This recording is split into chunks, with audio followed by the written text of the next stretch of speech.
Hello everyone, welcome to my channel CS and IT Engineering ज्ञान. So the topic is Pure Aloha. आज की इस video में हम देखेंगे What is Pure Aloha full explanation. But उसके पहले मैं आपको बताऊंगी अलोहा क्या होता है प्योर अलोहा पढ़ने से पहले, ठीक है? क्योंकि अलोहा दो टाइप के होते हैं, एक प्योर अलोहा होता है और एक स्लोटेड अलोहा होता है. आज की इस वीडियो में हम कवर करेंगे प्योर अलोहा. तो उसके पहले आपको मैं बता देती हूँ अलोहा क्या होता है, ठीक है? आपको नोट्स जरूर बनाना है. तो सबसे पहले देखो अलोहा क्या होता है. अलोहा एक नेटवर्क प्रोटोकॉल है जो शेयर्ड कम्युनिकेशन चैनल पर डेटा भेजने के लिए यूज होता है. कोई भी डिवाइस कभी भी डेटा सेंड कर सकती है, इसके लिए कोई फिक्स टाइम स्लॉट नहीं है ना. अगर दो डिवाइस एक साथ डेटा सेंड कर दे तो सिग्नल आपस में कोलाइड मतलब मिक्सअप हो जाते हैं.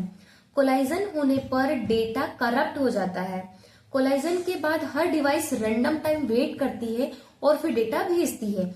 सिंपल अगर मैं एग्जांपल दूं, जैसे कई लोग एक ही समय पर बोलेंगे तो आवाज मिक्स हो जाएगी, फिर सबको वेट करना पड़ेगा. तो ये होता है अलोहा. अलोहा दो टाइप का होता है, ठीक है? कौन कौन से? एक होता है प्योर अलोहा और एक होता है स्लोटेड अलोहा. तो आज के इस वीडियो में हम कवर करेंगे प्योर अलोहा के बारे में, ठीक है? सो प्योर अलोहा क्या होता है, यहाँ पर देखो. Pure ALOHA is a random access protocol. सबसे इंपॉर्टेंट पॉइंट, इसका मतलब क्या है कि प्योर अलोहा एक रैंडम एक्सेस प्रोटोकॉल है. Any computer can send data any time. कोई भी चैनल बिजी है या नहीं चेक नहीं करता, कोई भी किसी भी टाइम सेंड कर देता है. अगर दो कंप्यूटर सेम टाइम पर डेटा भेजते हैं तो उनके सिग्नल कोलाइड हो जाते हैं. कोलाइजन होने पर फ्रेम डिस्ट्रॉय हो जाती है. जब कोलाइजन हो जाता है सेम टाइम पर तो फ्रेम क्या होती है? डिस्ट्रॉय हो जाती है. And sender random time wait करता है और फिर से डेटा रीट्रांसमिट करता है ना. सो अब इसको ऐसे समझो, like send time, send any time, so collision possible, then random wait and resend, ठीक है? सो ये होता है प्योर अलोहा. अब इसको हम डायग्राम के थ्रू समझते हैं. उसके पहले मैं आपको बताऊंगी कोलाइजन क्या होता है, ठीक है? सो उसके पहले हम देखेंगे कोलाइजन क्या होता है. यहां पर देखो, अब यहां पर क्या है, कंप्यूटर ए है, कंप्यूटर बी है, ठीक है? बीच में ये चैनल है, तो सेम टाइम पर डेटा ट्रांसमिट हो रहा है. तो यहाँ पर क्या हो गया? कोलाइजन हो गया. ईच स्टेशन अपना डेटा चैनल पर ट्रांसमिट करता है विदाउट चेकिंग चैनल बिजी है या नहीं. अगर एक्नॉलेजमेंट टाइम पर मिल जाए तो फ्रेम सक्सेसफुल है. अगर सेम टाइम पर दो फ्रेम चैनल ऑक्यूपाई हो, जैसे यहाँ पर हुआ, तो कोलाइजन ऑकर हो जाता है, ठीक है? और कोलाइजन होने पर फ्रेम डिस्ट्रॉय हो जाती है. जैसे दो लोग एक ही फोन कॉल पर एक साथ बोलेंगे तो आवाज मिक्स हो जाएगी, फिर दोनों को पॉज करना पड़ेगा. अब इसका डायग्राम देखो आप, जो मेनली आपको बनाना है, ठीक है? यहाँ पर देखो हमारे पास क्या है, number of 4 station, station 1, station 2, station 3 and station 4. अब हर स्टेशन अपनी फ्रेम को ट्रांसमिट कर रहा है, बट अब हमें यहाँ देखना है कि कैसे कोलाइजन होता है.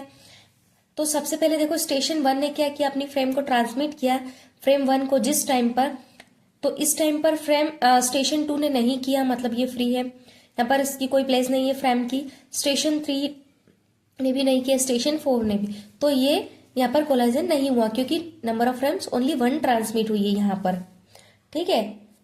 अब यहाँ पर देखो, जब इसके बाद यहाँ देखो, जब स्टेशन 3 ने अपनी फ्रेम 3 को ट्रांसमिट किया, उस टाइम पर यहाँ तक तो कोई भी प्रॉब्लम नहीं थी. बट यहाँ पर स्टेशन 2 ने भी अपनी फ्रेम 2 को ट्रांसमिट किया, स्टेशन 1 ने भी फ्रेम 1.2 को ट्रांसमिट किया एंड स्टेशन 4 ने भी.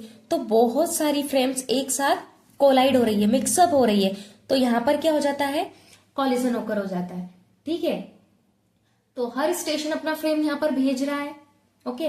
कुछ फ्रेम्स टाइम पर ओवरलेप हो रही है, जैसे यहाँ पर ये मैंने डॉटेड इसीलिए बनाया है कि ये जो कॉलिजन का ड्यूरेशन है आपको पता चले कि कैसे हो रहा है. यहाँ पर क्या हो रहा है, बहुत सारी फ्रेम्स एक साथ ओवरलेप हो रही है.